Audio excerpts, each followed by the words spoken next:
Hello United boys, welcome back to the channel. Transfer fail, plan fail, United जिस चीज पे हाथ रख रही है भाई सारी जगह फेलियर हाथ में आ रहा है। जितनी बातें मैं तुम्हारे लिए लेके आया हूं ना इस वीडियो में, मजा आ जाएगा तुम्हें सुन के।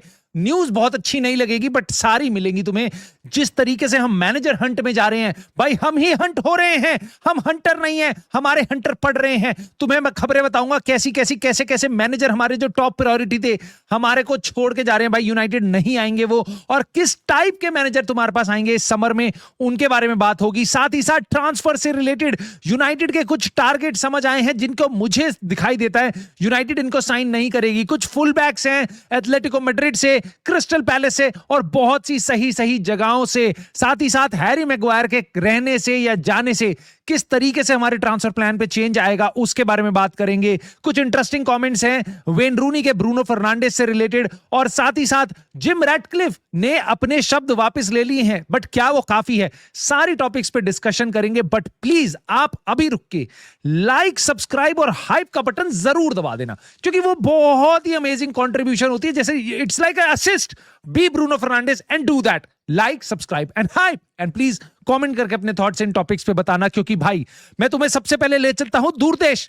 दूरदेश में बम फटा भाई, कोपा डेल रे सेमीफाइनल मैच था, पहला लेग, और एटलेटिको मैड्रिड ने लेग तोड़ दिए भाई बार्सिलोना के। मतलब पहले हाफ में 4-0 डाउन, लास्ट में भाई 5-0 हो भी जाता, उसमें भी एरिक गार्सिया ने रेड कार्ड ले लिया 85 मिनट में भैया। मतलब एकदम नेस्ता नाबूद कर दिया भाई बार्सिलोना को, जिसका पहला गोल तुम देख लोगे ना तुम्हें हंसी आ जाएगी। लेकिन मैं तुम्हें सही बात बताऊं, देखो बार्सिलोना फैंस, अगर तुम बार्सिलोना को चाहते हो, तुम्हें अच्छी लगती है, तो मैं तुम्हारे को एक चीज बताता हूं। भले ही बहुत लोग मजाक उड़ाएं, जो ओन गोल था ना that was bad mistake, but उसमें ग्राउंड की गड़बड़ थी भाई। बॉल ऐसे उछल के जा रही थी, अचानक से उछलना बंद हो जाती है। आई कैन टोटली अंडरस्टैंड, ऐसा बहुत से जो लोग खेलते हैं उनको पता होता है, ऐसा बहुत बार हो जाता है। But in any case Atletico Madrid were really sharp, specially first half में पेल दिया उन्होंने बार्सिलोना का। बट कहानी खत्म नहीं हुई है। हांसी फ्लिक ने बोल दिया भाई अपने प्रेस कॉन्फ्रेंस में कि भाई देखो कहानी खत्म नहीं हुई है, कमबैक को रूल आउट नहीं कर सकते तुम। और एक टीम, अगर पूरी स्पेनिश लीग में एक टीम है जो ऐसा रेमोंटाडा असली में कर सकती है भाई, तो वो बार्सिलोना ही है। बट उनको चाहिए होगा भाई रफीनिया, लेवेंडोव्स्की, उन सबको बेंच पे नहीं रख सकते, उनको बाहर नहीं रख सकते, उन सबके साथ खेलना पड़ेगा। फेरन टोरेस और इन सबसे नहीं हो पाएगा भाई। Please please please let's see क्या होता है। यहां पे तो फिलहाल पहले लेग में बार्सिलोना ने बॉटल कर दिया, और बॉटल से याद आया भाई भाई भाई भाई भाई भाई भाई प्लीज डोंट लाफ 4 पॉइंट की लीड रह गई है भाई। एक टाइम पे 9 पॉइंट की, 8 पॉइंट की लीड हो रही थी, 4 पॉइंट की लीड रह गई है। आर्सेनल ने इतने टफ गेम में, जहां पे पहले हाफ में उनको कुछ समझ नहीं आ रहा था करे क्या, उसके बाद भी सेकंड हाफ में एक गोल मार ही लिया। मेडुवेके ने गोल मार ही दिया, लेकिन उसके 10 मिनट बाद भाई इन्होंने कर दी बॉटल। और बाद में आर्सेनल के फैंस हल्ला काट रहे हैं, अरे यार हमारे कीपर को ना वो पुश कर रहे थे। अरे भाई तुम तो हल्ला मत काटो, तुम्हारे कीपर को धक्का लग रहा है। मतलब 100 चूहे खा के बिल्ली हज पे नहीं जा सकती भाई, ये कहावतें हैं, ऐसी चीजें मत करो प्लीज, मत मजाक उड़ाओ। आर्सेनल फैंस कह रहे हैं कि हमारे कीपर को धक्का मार, प्लीज स्टॉप इट। ब्रेंटफोर्ड ने भाई लेकिन अपने स्टाइल में ही गोल मारा, लॉन्ग थ्रो आ रही थी और उसके बाद उन्होंने क्लीन एक बढ़िया सा गोल मारा। बट इन एनी केस भाई ब्रेंटफोर्ड ने जो पॉइंट लिया है ना आर्सेनल से, 2 पॉइंट लिए हैं, पूरी प्रीमियर लीग में ऐसे हाहाकार मच गई भाई। पेप गार्डियोला की आंखें चौंधी आ चुकी है इस टाइम पे, और यूनाइटेड एक आउटसाइड चांस हमारा अभी भी बना हुआ है। 12 पॉइंट की लीड है भाई आर्सेनल की हमारे ऊपर। खैर अभी हमारी टॉप 4 की रेस चल रही है, बट उससे पहले रेस में बाधा डालने के लिए हमारे F1 रेसन आ रहे हैं। सर जिम रैटक्लिफ जी ने जो कल बवाल मचाया था, बोल दिया था इतना कुछ बेफालतू में, दारू पी के बैठ के इन्होंने अपनी बकवास पेल दी थी सारी, गांजे के नशे में, वो भी सस्ते वाले। अब उन्होंने बोल दिया हैंगओवर में, जैसे आदमी कहता है भाई आई एम रियली सॉरी, इन्होंने भी आके बोल दिया भाई कि I am sorry, my choice of language, blah blah blah blah blah blah blah blah blah. मेरे कमेंट उस टाइम पे आए थे, यूके की पॉलिसी की बात कर रहे थे, मेरी इंटेंशन ऐसी थी कि गवर्नमेंट को कुछ करना चाहिए बेटरमेंट के लिए, माइग्रेशन के प्रोसेस के बेटरमेंट के लिए, ब्ला ब्ला।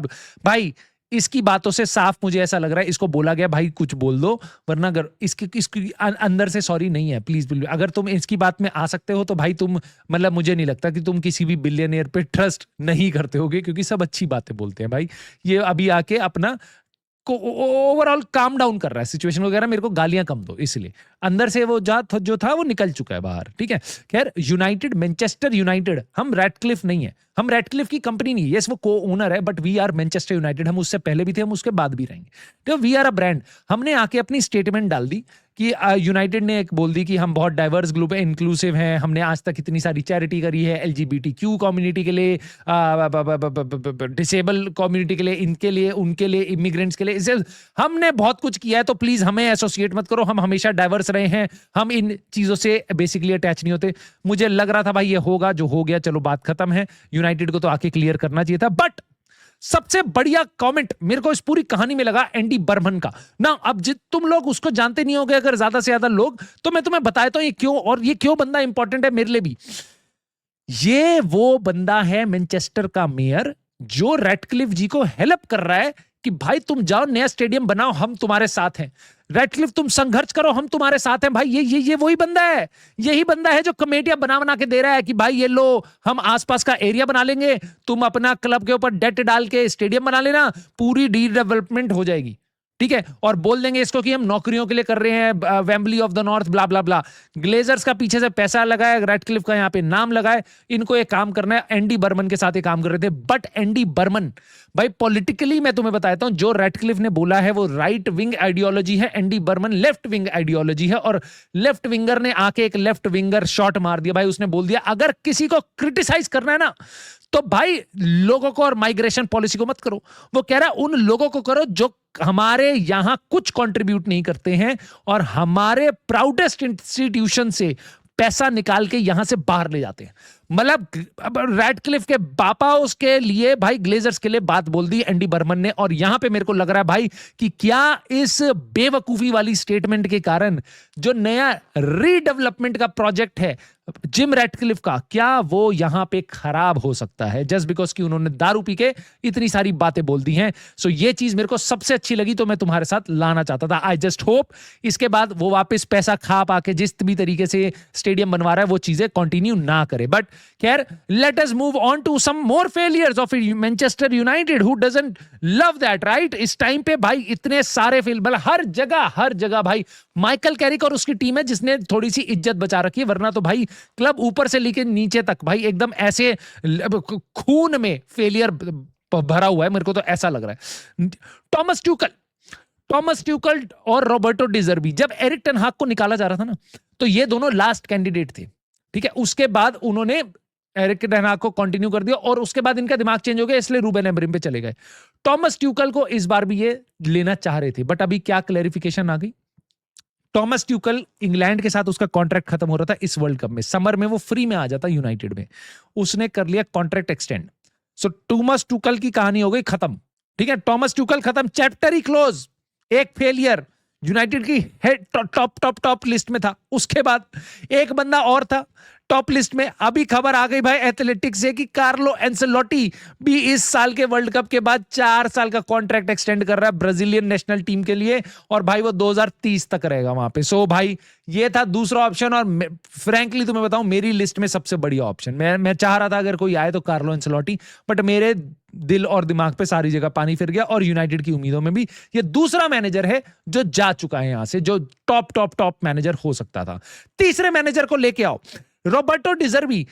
पीट हॉल बता रहे, देखो ये एथलेटिक जितना बेसिकली इतना बड़ा आदमी तो नहीं है, बट पीट हॉल की खबरें भी ठीक हॉल की तरह होती है, तो सुन लेते हैं ये क्या कह रहा है। ये कह रहा है कि भाई रॉबर्टो डिजर्बी इस टाइम पे लीन कर रहा है टॉटनम हॉटस्पर्स की तरफ, यूनाइटेड की तरफ नहीं, क्योंकि उसको लग रहा है कि वो प्रोजेक्ट ज्यादा अच्छा है, उसको ढंग से बात बताई जा रही है, और कह रहा है कि मेरे करियर के हिसाब से मुझे इस टाइम पे टॉटनम हॉटस्पर ज्यादा अच्छा लग रहा है। और मैं बिल्कुल मान सकता हूं रॉबर्टो डिजर्बी ऐसी बात समझ सकता है, क्योंकि वो इंटेलिजेंट कोच है, वो बढ़िया प्रोजेक्ट उठाएगा। और मुझे नहीं लगता इस टाइम पे इनियोस की लीडरशिप, ग्लेजर्स की लीडरशिप के अंडर, जहां एक्सपेक्टेशन फैंस की होती है कि भाई तुम रियल मैड्रिड की तरह ट्रॉफी ही जीतते रहो, लेकिन जो परफॉर्मेंसेस होती है हमारे बोर्ड की, वो होती है भाई एकदम आई डोंट नो बर्नली की तरह, कुछ नहीं करना, यंग प्लेयर साइन कर लेने, कुछ भी करो और पीआर कर दो, बस। खैर, सो मुझे नहीं लगता कि अगर ये दिमाग से सोच रहा होगा तो ये एक्चुअल में यूनाइटेड आएगा। और अगर मान लो ये अभी भी यूनाइटेड आ जाता है तो उसके आगे खतरा सुन लो भाई। बेन जेकब्स ने बताया अपने इंटरव्यू में, उसने बताया कि भाई वो मार्सेई को छोड़ के जाने ही वाला था, ठीक है, लेकिन उसने रिजाइन भी कर दिया था और उसके बाद वो वापस रुक गया इस जनवरी में। रॉबर्टो डिजर्बी। वापस अभी पीएसजी ने उनको 5-0 से पेल दिया, उसकी थोड़ी बहुत अनबन हुई और वो क्लब छोड़ के चला गया। ठीक है, ये वो मैनेजर है जिसने पास्ट में भी थोड़ी बहुत फ्रिक्शन रही है और ये वो मैनेजर है जिसकी कुछ प्लेयर्स के साथ भी फ्रिक्शन रही है। सो आप इस मैनेजर को अगर लाते हो तो बेन जेकब्स बता रहा है या तो आपको अपना मॉडल चेंज करना पड़ेगा, क्योंकि ये बेसिकली वो बता रहा है कि जिस मॉडल में यूनाइटेड चाह रही है हेड कोच को लाना कि भाई हम प्लेयर देंगे, हम तेरे को सब कुछ बताएंगे, उस मॉडल में रॉबर्टो डिजर्बी फिट नहीं होता।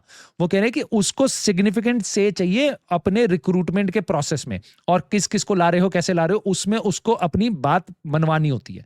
सो basically he is not a puppet manager in other words, right. So ये बंदे के साथ यूनाइटेड की भिड़ंत हो सकती है, या फिर यूनाइटेड अपनी अप्रोच पूरी चेंज कर ले और कहे कि चलो भाई हम मैनेजर को मैनेजर की तरह रखेंगे, हेड कोच के बारे में हम नहीं जा रहे। सो ये बहुत इंटरेस्टिंग चीज हो सकती है अगर यूनाइटेड यहां पे अपना स्टांस चेंज करती है, बट मुझे लगता नहीं है कि ऐसा होगा, क्योंकि it would be a massive basically insult to Ineos कि एकदम से तुम वापस एक और चीज चेंज कर रहे हो।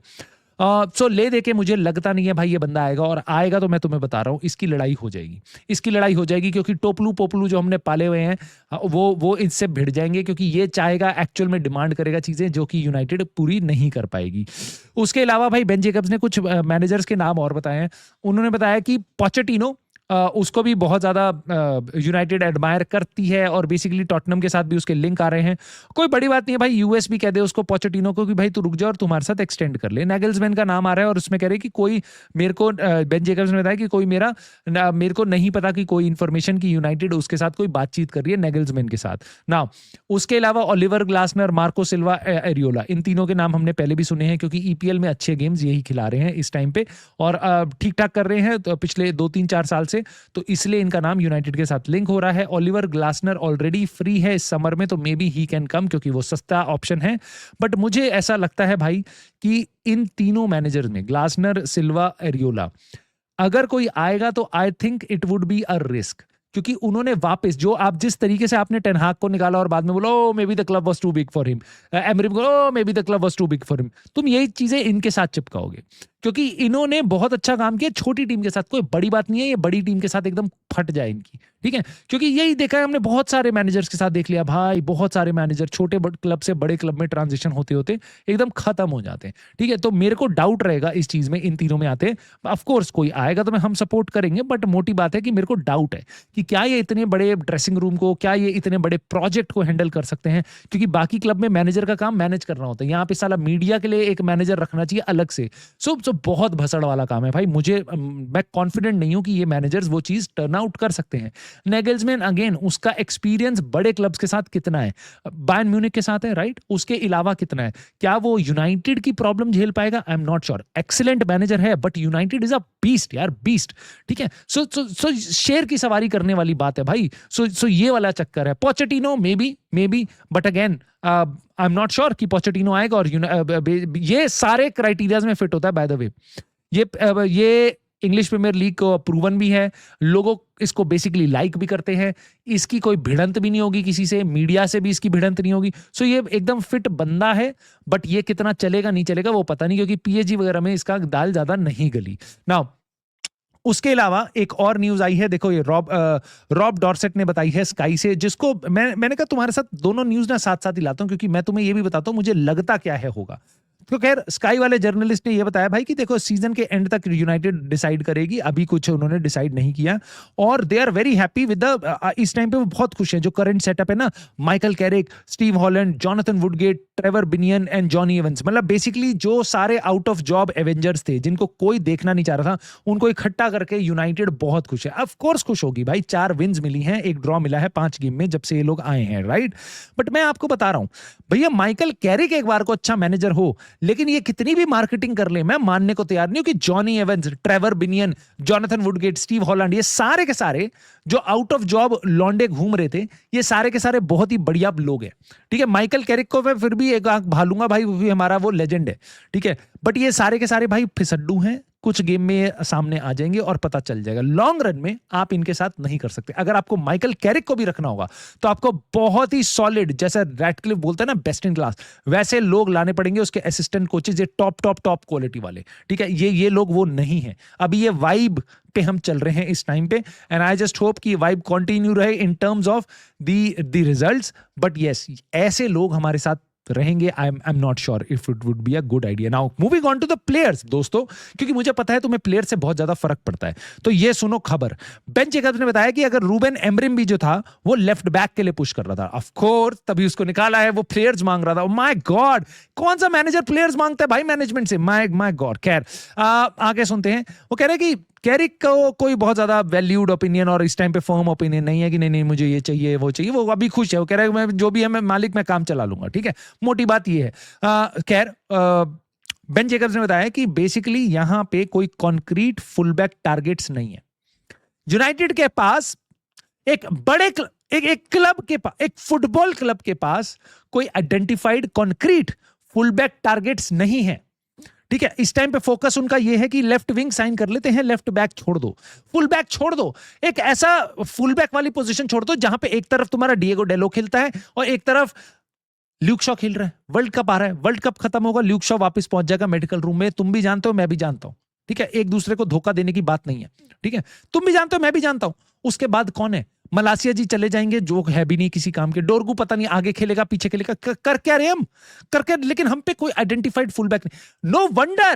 नो वंडर एक मैनेजर अपनी नौकरी छोड़ के चला जाता है भाई, वो ये बोलते हुए कि स्काउटिंग अपना काम नहीं कर रही, स्पोर्टिंग डायरेक्टर अपना काम नहीं कर रहा। सालों के पास नाम नहीं है इतने कि भाई हम इन प्लेयर्स को साइन करेंगे, अटैक करेंगे, मार्केट अपॉर्चुनिटी। ये बात बोलते हैं कोई अच्छी मार्केट अपॉर्चुनिटी। अबे मार्केट अपॉर्चुनिटी में नाम भी तो होने चाहिए तुम्हारे पास। ऐसे थोड़ी ना मार्केटिंग थोड़ी ना होती है कि भाई बिग बाजार में सेल लगी है, आ जाओ। ऐसा थोड़ी ना होता है। तुम्हें प्लेयर्स तो आइडेंटिफाई करने होते हैं, उनके एजेंट से बात तो करनी होती है। यूनाइटेड का इस टाइम पे बहुत बड़ा फुल बैक की तरफ अटेंशन नहीं है। सोच लो इस क्लब को, तुम कह रहे हो कि भाई चौथे नंबर से तुम अगले साल दूसरे नंबर पे जाना, ये क्लब है तुम्हारा रियलिटी में। खैर वो उन्होंने बताया कि मैग्वायर जो हैं अगर वो रुक जाते हैं तो लेफ्ट विंगर के लिए जाएंगे, और ऐसा लेफ्ट विंगर जो लेफ्ट बैक भी खेल पाए।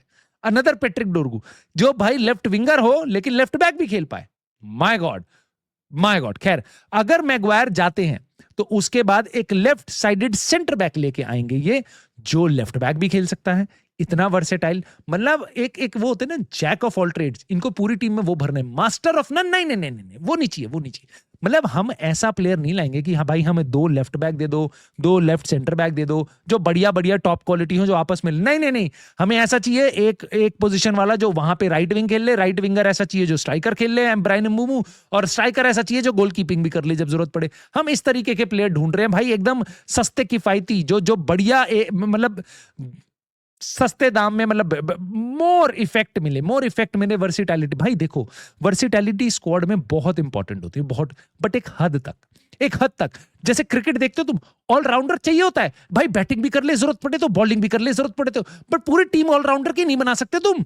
समझ रहे हो मेरी बात? तुम ऑलराउंडर 2-3 ही रख सकते हो टीम में, उसके बाद तुम्हें स्पेशलिस्ट चाहिए होते हैं। ये लोग स्पेशलिस्ट देख ही नहीं रहे। लेफ्ट बैक ऐसा लेंगे जो लेफ्ट सेंटर बैक खेल ले, लेकिन लेफ्ट विंगर ऐसा लेंगे जो लेफ्ट बैक खेल ले। मतलब ये तरीके की, नो वंडर इनको प्लेयर ही नहीं मिल रहे भाई, नो वंडर इनको टॉप क्वालिटी प्लेयर ही नहीं मिल रहे। और ये कह रहे हैं कि भाई देखो, अगर इन्होंने आगे के लिए कुछ सोचा, राइट हैंड साइड पे सोचा, तो कोई फ्यूचर के लिए प्लेयर लेंगे, यंगर प्लेयर लेंगे। वाओ माय जान, बहुत बढ़िया भाई, बहुत बढ़िया। यंगर प्लेयर ही हमें ऊपर लेके जाएगा भाई, बिल्कुल।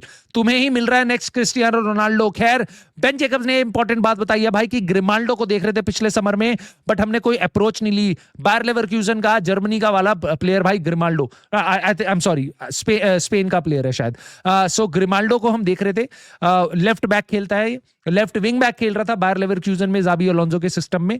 उसके अलावा हम अप्रोच कर रहे थे, हमने देखा है, जिनको हमने देखा है, अप्रोच नहीं किया, मार्कस लोरेंटे एटलेटिको मैड्रिड का, और डेनियल मुनोज भाई ये तुम्हारा क्रिस्टल पैलेस का। इन तीनों के साथ में तुम्हें एक कॉमन थीम बता देता हूं, तीनों 30 के ऊपर है, तीनों 30 की एज के आसपास हैं, 30, 31, 29 ऐसी एज के हैं। पहली बात तो ये मेरे को ये देख जरूर रहे होंगे, बट इनको हम ये डील कर नहीं पाएंगे ना। मेरे को सबसे पहले लगा कि भाई अगर ये 30 के हैं तो maybe they are becoming free agent, तभी इनियोस देख रही है, जिसमें से ऐसा कोई केस नहीं है। इन सबके कॉन्ट्रैक्ट इस साल के एंड में खत्म नहीं हो रहे, मोस्टली 2027 में खत्म होंगे या शायद उसके बाद भी खत्म होंगे। ठीक है, डेनियल म्यूनिस का शायद और लंबा कॉन्ट्रैक्ट है, बाकी ग्रिमाल्डो, लोरेंटे, इन दोनों के अगले साल जाके कॉन्ट्रैक्ट खत्म होंगे, तो आपको क्लब के साथ नेगोशिएट करना ही पड़ेगा। और तब तक तो ये प्लेयर भाई 32-32 साल के भी हो जाएंगे। खैर, मैं इतना बताता हूं वापस से, लोरेंटे जो है जिसका नाम यहां पे लिया हुआ, वो आज के गेम में ही भाई मिडफील्ड में खेला था और राइट बैक खेलता है वो यूजुअली। ग्रिमाल्डो जो है वो आपका लेफ्ट बैक खेलता है, डेनियल मुनियोज अगेन आपका राइट बैक खेलता है। सो बहुत ही इम्प्रॉबेबल सिनेरियो है कि हम इन तीनों में से किसी प्लेयर को लाएंगे। आइडियली हमें लाना चाहिए, मे बी ये ऐसे नाम हमारी लिस्ट में होने चाहिए कि भाई इन पे एक्सपीरियंस है, पहले दिन से आके खेल लेंगे। ठीक है, सस्ते में मिल सकते हैं, टुवर्ड्स दी एज की तरफ जा रहे हैं, कोई दिक्कत नहीं है, पैसा कम खर्च करना है लेकिन एक्सपीरियंस लेके आओ। लेकिन मुझे लगता नहीं है हम इन डायरेक्शंस में जाएंगे। अगर हम जाएंगे तो it would be very interesting. एक आध प्लेयर ऐसा आना चाहिए, मैं तो तुम्हें ये बोलूंगा। फिटनेस वगैरह तुम्हें ऑफ कोर्स देखनी चाहिए। नाउ जब मैं यंग प्लेयर्स वगैरह की बात कर रहा हूं तो आंज पोस्टेकोग्लू, इसको अभी सैक किया था।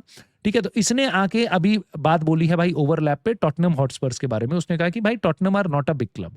उसने बताया कि भाई मैं बोल रहा था पेड्रो नेटो लेके आओ, पेड्रो नेटो समझ रहे हो, चेल्सी में जो गया अभी, बहुत अमेजिंग प्लेयर वुल्व्स का। वो कह रहा है ब्रायन एम्बूमू लेके आओ, तुम जानते हो, सेमेन्यो लेके आओ, तुम जानते हो, मार्क गेही लेके आओ। वो कह रहा है कि ये बाकी क्लब्स, तुम टॉटनहम हो, क्रिस्टल पैलेस से, ब्रेंटफोर्ड से और वुल्व्स से, ऐसे प्लेयर लेके आओ, रियल प्रूवन प्लेयर। और टॉटनहम ने किया क्या? डोमिनिक सोलंके लाके दिया मेरे को बोनमथ से, जिसके लिए मैं बहुत बड़ा फैन हूं भाई, मेरे को बहुत अच्छा लगता है। और उसके साथ लाके दे दिए मेरे को 3 टीनेजर्स।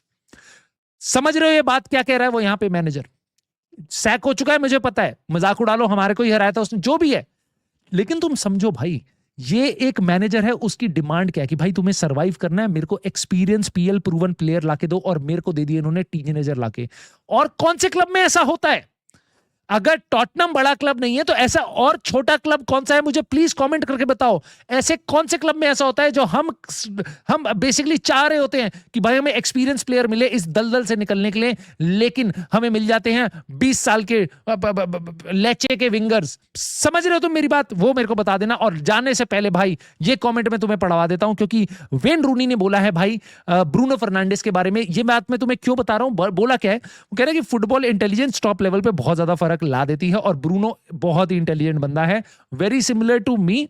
वो डीप में आता है और बहुत ही इनवैल्यूएबल बन जाता है बेसिकली यूनाइटेड के लिए। सो यूनाइटेड को उसको बिल्कुल रखना चाहिए। तो वेन रूनी जी, मैं आपकी बात से बिल्कुल सहमत हूं, यूनाइटेड को उसको बिल्कुल रखना चाहिए। और ये बात मैं तुम्हें इसलिए बता रहा हूं क्योंकि ये भाई ये मेरे यूनाइटेड के one of the best, the most likeable players हैं मेरी नजरों में। मैं वेन रूनी का सब मतलब मेरे लिए बेस्ट फिगर यूनाइटेड में वेन रूनी है, और आज की डेट में ब्रूनो फर्नांडिस उसके पास पहुंच रहे हैं। मतलब इन दोनों ने जो किया ना यूनाइटेड के लिए, वो अलग लेवल पे है भाई। सो इसलिए मैं तुम्हारे सामने लाना चाहता था। बट यस, मैं तुम्हारे कमेंट जरूर पढ़ना चाहता हूं, तो कमेंट कर करके भर देना अपने इतने सारे टॉपिक्स पे। सर जिम रैटक्लिफ से लेके ग्रिमाल्डो किसको लेके आना चाहिए हमें, और कौन से मैनेजर के साथ तुम्हें लगता है हमारी दाल गलेगी, और तुम्हें कैसा लग रहा है कि टूशल और डिजर्बी और तुम्हारा कार्लो एंसेलोटी ये सब जा रहे हैं। Let me know in the comments, and please like, subscribe, hype कर देना, and I will see you soon in the very next video.